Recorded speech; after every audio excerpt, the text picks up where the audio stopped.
I don't know why the feed cut. That was on Restream's end, I think. That's they usually do me right. That doesn't happen very often anymore. Hopefully I see folks start getting back on. Oh, and I should get a new stream. Well,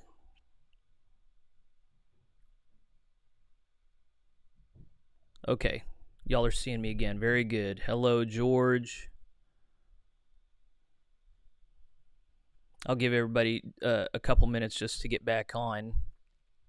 I was about to tell y'all something interesting. I've actually spoken with someone over in the Trinity Conference who explained this to me and what they were doing. Let me make sure my chat is where it needs to be.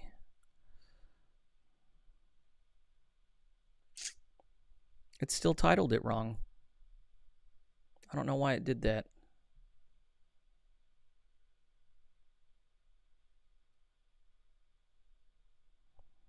I guess I can go back and change the title. Frustrating. All right. We were on petition. We got 4 people back with us. Great. We were on petition 69. And what this does is it puts pension plans and benefit plans back in the jurisdiction of the annual conference Finance and Administration Committee. The reason why this matters is because the current situation is that the GMC has negotiated directly with Guidestone for a program that impacts the entire denomination. That, as much as I love Guidestone and appreciate their ministry, it's very cumbersome for the local church. The reality is that the base plan costs $10,500 a year, even if you're already covered by. In my case, my wife has an account with Samaritan Ministries, which is a healthcare sharing ministry, which covers me and the kids. Much more affordable, very reasonable.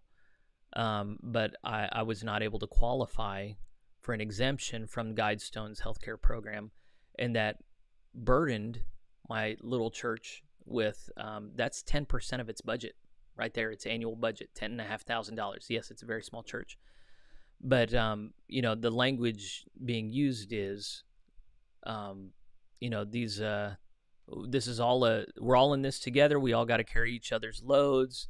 And yes, you're young and healthy, and it should be cheaper for you, but you're part of a class, a much larger class that has some older people in it and some very unhealthy people in it, and you've got to carry their weight too. And I just disagree. I understand there are lots of ways in which we do carry each other's loads, but I started reporting on this like a year ago. Clergy health is terrible, and there are a lot of clergy that just don't take care of themselves, and there are a lot of clergy who go to the doctor all the time for everything, and they're kicking up the cost for everybody. I just think this is one of those things where there are a lot of people who are kind of faithless in their covenant. I mean, like, if we're really in this together, I expect for other clergy to be as healthy as they possibly can, to not eat garbage, to exercise often, and to not go to the doctor unless absolutely necessary, just to be a healthy person at home. But when we got hypochondriacs in the mix, whenever we got people that are inclined to just lean on this health insurance policy all the time, that just drives up costs for all of us. And I think that's what we're dealing with. So I'm kind of the mind that the Trinity delegation would be this amendment, this petition number 69 would be great, because this is going to allow for annual conferences to decide if they can leave the Guidestone healthcare plan and do something else. So I'm not going to pretend to know what all of the options are in that, but it's a worthy thing to consider. So that would be nice. I'm in favor of this plan. I don't know that they're going to allow for debate on this on the floor of the convening conference, but to my mind, this is one of the main things that is going to potentially kill a lot of small churches in the GMC. If they're put in the position of having to support these pastoral healthcare plans, and granted, health plans have gone up across the board. Even so, I think if our primary concern is the health and ministry of the local church, then we need to not hamstring everybody to Guidestone, which I love Guidestone. I appreciate Guidestone. I'm glad we went to them from Westpath, but even so, it seems to me that of the freedoms that the GMC is affording that were not afforded in the UMC, it should be the case that we allow for conferences, at least if not for all local churches, to decide what direction they want to go with healthcare plans. Anyway, thumbs up on Petition 69. All right, let's go to the next one. Petition 70. Remove transitional provisions. This goes to the Conferences Committee, and it's from the Trinity delegation. The rationale is it removes transitional provisions from the Book of Doctrines and Discipline. So there are transitional provisions spelled out in paragraph 613, and there are 2 pages of this that are all removed. I'm not remembering immediately what this says, so I'll read some of it. Point 1, the annual conference should establish a funding percentage for its local churches to support the work of the conference, including providing for the cost of the bishop. Efforts should be made to minimize conference funding in order to allow maximum resources. Next one is in order to allocate delegates to the convening conference. Okay, so these things are just irrelevant and they're being removed, and that makes sense.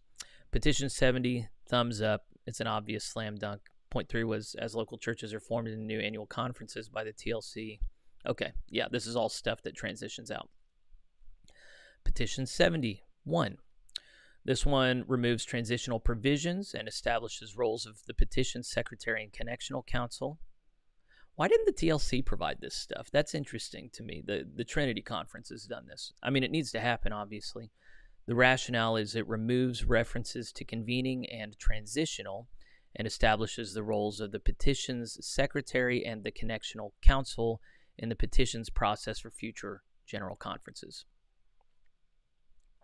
So it should be pretty straightforward as we go through. We get rid of convening here.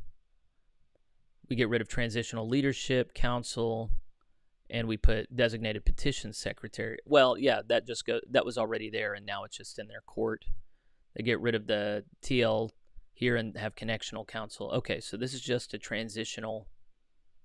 It removes the transitional and it gets the right terminology in place. Petition secretary. General conference. Okay. It just brings this stuff into conformity.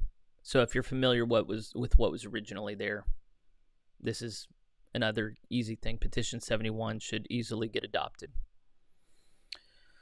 Petition 72 removes transitional provisions for officers of the General Conference. Trinity Conference put this one forward. It goes to connectional organization. The rationale is it removes convening and transitional and makes permanent the officers of the General Conference and empowers the connectional council to nominate the secretary of the General Conference for election by the General Conference. Okay, the first part makes sense to me. The second part was empowering the connectional council to nominate the secretary of the General Conference, which the TLC did. Okay, yeah. And then it removes the TLC shall appoint an interim secretary of the convening. Okay, yeah, that makes it contemporary. So Petition 72, another slam dunk, it should go forward. Petition 73, member involvement and accountability and the inactive role. This is something I care about. Trinity Conference put this forward, and it's for ministry and local church. So let's see what's the rationale? The deletion of the 2-year maximum on the inactive role in subparagraph 4 provides local churches with the ability to allow members who have a history of having been faithful and active members in the past, but who may live at a distance or are so incapacitated that they are not able to actively participate in the life of the local church to remain on the membership roll. The removal of, quote, for up to 2 years, end quote, in subparagraph 5 harmonizes it with the change in subparagraph 4. Okay, so I want to refresh myself. I'm going to be putting forward a proposal to my church board that we renew our membership every year and everybody signs on to a membership covenant. I haven't reviewed this lately, so I'm going to see how if that's allowed. So this is in paragraph 322, member involvement and accountability. Point 1, each member is called to fulfill their vows of baptism and membership, being faithful by participating in the spiritual formation, worship, stewardship, and service opportunities each church provides. It is the responsibility of each congregation to establish and communicate clear expectations of their members who share in the partnership of the gospel, and the responsibility of each member or partner to strive to meet those expectations. Point 2, the pastor is responsible for ensuring that members are cared for by implementing a discipleship process focused on helping members to, quote, go on to perfection, end quote, by loving God with all of their heart, mind, soul, and strength, and by loving their neighbor as themselves. Pastors are charged with equipping all the members of a congregation to be in ministry by meeting people at their point of need and offering them Jesus. This is all very basic. I'm kind of regretting this. Point 3, all members of the church are called into a loving accountability with one another. If a member neglects the membership vows, however, the congregation shall use every means of encouraging that member to return to an active faith and to lovingly restore them to the fellowship of the church. Each local church shall establish a grace-filled process approved by the presiding elder to restore negligent members to full participation in the life of the church. Negligent members may be placed on an inactive role by a 2/3 vote of the church council. So far, it's not dealing with the stuff specifically that I'm asking about, but it's still important. You need to have clear expectations established, and then whenever members are negligent fulfilling the membership covenant, you need to have an inactive member's role that is constituted by the church council. Point 4, members placed on the inactive role may remain in that status they get rid of for up to 2 years, while every attempt is made to return them to active membership. Members on the inactive role are suspended from serving on church committees or voting on church matters during that time. If an inactive member does not complete the restoration process or show evidence of desiring to return to a more active status, they're removed once again for up to 2 years. After 2 years, then the charge conference, with the recommendation of the pastor, may remove the member by a 2/3 vote. So this takes it out of the hands. In the United Methodist system, you had a 3-year process after which the charge conference could remove it. Not the church conference, the charge conference, which they had these large gatherings. It was very hard to do. I did it. The last point here, and then we'll talk about the 2-year period. Point 5, after the approval of the charge conference, congregations may require the individual's member, upon the approval of the charge conference, congregations may require the individual's membership be intentionally renewed on a yearly basis. In such cases, congregants who do not choose to renew their commitment may be placed on the inactive role of the church. They get rid of for up to 2 years, after which the charge conference may, with the recommendation of the pastor, remove their names from the membership roll by a 2/3 vote. So I can do what I want to do. I think I had not remembered that it had to get approved by the charge conference. Let's see. How do I feel about this? I think it's important to have, there's an active membership role and an inactive membership role, and then there's just removing people from both. And I guess I'm wondering what the purpose of the inactive membership role is. I guess it's to get the active members to focus on the inactive members and call them back into right relationship with the church. And that could be good. I guess I'm inclined to think that there should just be a different system.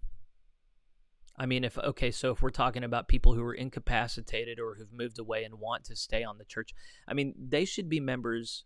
Okay, people who've moved away need to find a membership in a church where they live, first off. People who are incapacitated, I mean, it seems each church should have a list of people who are incapacitated that they're praying for and ministering to as much as they're able to. But so far as maintaining their membership status with the church, I'm not seeing why that is important. The whole purpose of a membership is to say these are the people who are in covenant with this body, and we can expect things of them and they can expect things of us that are spelled out. So this one of the things that killed the United Methodist Church, I mean, there are many different things, but the sentimentality about membership, it shouldn't be a sentimental thing. Like, whatever a church does on paper cannot remove the fact that you have been tied to that church body. You know, there's no like undoing your connection to that church body if you've been involved in it. Membership yeah, we need to rethink, like, what's the purpose of membership? I believe in church membership, even though it's not really spelled out biblically. But you just need to know who's in covenant and who's not, who's part of the covenant community, who's not. Early Christianity was super exclusive. If you were not a member of the church community, you could not partake in communion, and any number of the mysteries and feasts that they had. So we've only recently tried to, like, just say everybody's welcome and anybody can come in, and then there's this entitlement to be considered a member even if you're not active or fulfilling your membership commitments. I just don't think that's good. I guess I don't like Petition 73. I get the intent. We want to be compassionate towards those who move away or who are incapacitated, but I don't think this is the way to do it. So I'm going to vote. I hope they vote down Petition 73, and I hope this comes before, let's see, what committee was that? Sorry, the Ministry and Local Church Committee. If you're on the Ministry and Local Church Committee, I hope y'all find a way to honor people who are disabled and to push those who have moved away into a local fellowship as quickly as possible. It's just not good for people to be outside of a local fellowship with people that they can assemble with. So we shouldn't be comforting them if they're trying to maintain their connection from afar. I mean, it's fine to maintain a connection, but you can't be a good member if you can't be there. You can't fulfill the covenant stipulations. So rather than trying to make people feel good, let's try and make people be a part of healthy fellowships. And once they're disabled, let's just minister to them. Every church should have a role of disabled people that they're taking care of in some capacity. So that's the biblical call, I think. All right. I think we have time for one more petition. This is Petition 76. It's a one-page petition. It has to do with the episcopacy and superintendency. The rationale, I see D, your comment. I'll come back to it when we go to locals. Petition 76. Transferring of bishops, the rationale is this paragraph governs the process of persons who are bishops in an autonomous Methodist church becoming either active or retired bishops in the GMC. So we've had this situation where there are autonomous Methodist denominations. They're not United Methodists. They're others. There are other tribes of Methodism that they decide to join the GMC, and they have their own bishops. How are those bishops treated and processed once they come into the GMC?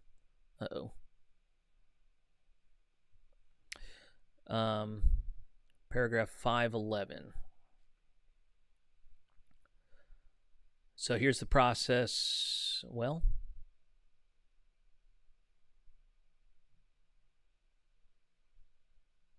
how is this connected to 512? I think we'll do both of these. Okay, so I think this is all new.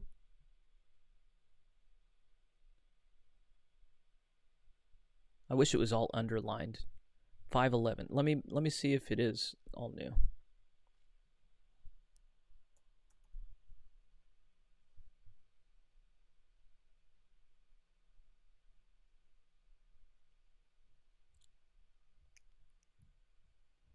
It is new.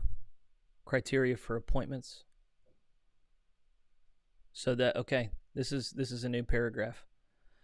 A bishop of an autonomous Methodist church may join the GMC by clergy transfer. Application for transfer shall include an explicit written affirmation of the doctrines, social witness, and church government set forth in this book of Doctrines and Discipline.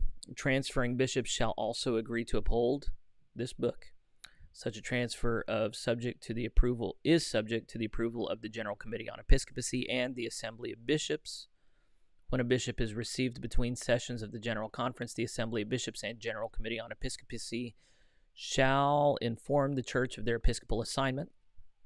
All transferred bishops must stand for election at the next General Conference and shall be eligible to serve 1 6-year term, provided that they are elected at the next General Conference following the reception as a bishop by transfer. So, General Committee on Episcopacy and Assembly of Bishops, So there's already a Wesleyan Christian Unity General Commission. It's been negotiating with these other Wesleyan bodies if they want to join. And then if they say they want to join, then they can join. And then if their bishops want to join as bishops, then they have to say that they believe what we believe and like our covenant document, and then they have to get admitted by the Assembly of Bishops and the Committee on Episcopacy. Did my stream freeze again? I just got an email.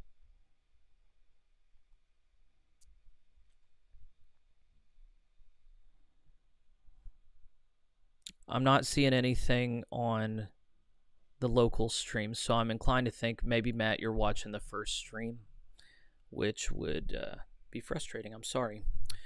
Okay, so we can bring in bishops in between sessions, new bishops from other tribes, but they have to be approved of by these two committees, groups, and there has to be a notice put out to the whole denomination. And then if they want to continue past the following general conference, they can stand for one election, not two. Point 2, a retired bishop joining the GMC shall become a senior elder and may bear the title of Bishop Emeritus if granted by the General Committee on Episcopacy and the Connectional Council, not the Assembly of Bishops. That's interesting. A Bishop Emeritus shall be a clergy member of the annual conference of their choice and may serve in any capacity allowed for senior clergy. I don't know why the Connectional Council would be given that right and not the Assembly of Bishops, when it was the Assembly of Bishops. If they wanted to be active, now it's Bishops Emeritus. The General Committee on Episcopacy maintains its role in both. Thanks for confirming, Duncan. That's an interesting shift. I wonder why. All right, so the Bishop Emeritus shall be a clergy member of the annual conference of their choice, may serve in any capacity allowed for senior clergy. I mean, you have to have some structure for this, so Petition 76 sounds fine. I think I would have the Assembly of Bishops and the Committee on Episcopacy be the body that decide on Bishops Emeritus, so Episcopacy and Superintendency Committee. Good luck with that. All right, the last one for today is Petition 77. There's a new vacancy, and when dealing with a new vacancy in the office of Bishop, Episcopacy and Superintendency Committee, the rationale is this paragraph addresses the process to be followed when there's a vacancy in the office of bishop. That's going to happen. It'll be good to have a process. Here's what they propose, paragraph 512. A vacancy in the office of bishop may occur due to death, transition in senior status, resignation, suspension, leave of absence, or medical leave.